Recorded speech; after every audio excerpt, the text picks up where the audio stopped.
Le narratif habituel voudrait que l'on explique la situation au Sahel par la chute du régime du colonel Kadhafi en 2011 et l'effondrement de l'État libyen qui a occasionné le déferlement des groupes armés et le déversement des quantités importantes d'armes dans notre région. D'autres encore évoquent la victoire du peuple algérien sur le terrorisme des années 1990-2000 qui a eu pour conséquence de déplacer le conflit au Sahel par le truchement d'éléments terroristes ayant trouvé refuge dans le Sahel et une partie du Sahara.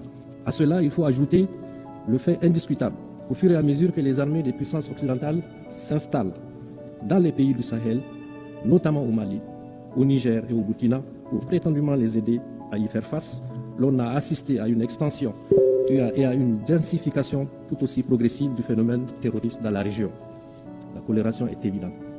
Enfin, il est tout aussi admis comme une vérité indiscutable que non seulement les vrais et principaux chefs terroristes ne sont pas originaires de notre espace sahélien, mais également ils disposent de moyens logistiques importants.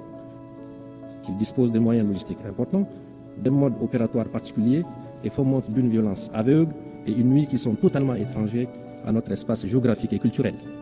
En effet, nos pays ont certes connu dans leur histoire et dans un passé encore récent des guerres au nom de la religion et des épisodes de rébellion, mais n'ont jamais connu une violence meurtrière gratuite et sans discernement de l'ampleur de celle que nous connaissons aujourd'hui. Pour toutes ces raisons, vous conviendrez qu'il s'agit bien d'un terrorisme importé et à dessein. Madame la Présidente, Mesdames et Messieurs, il s'agit également d'un terrorisme sponsorisé. Il se pose en effet véritablement la question du financement des terroristes, ainsi que la destination de toutes les ressources qu'ils capturent depuis plus d'une décennie. En effet, comment comprendre que des terroristes puissent soutenir dans la durée un tel effort de guerre?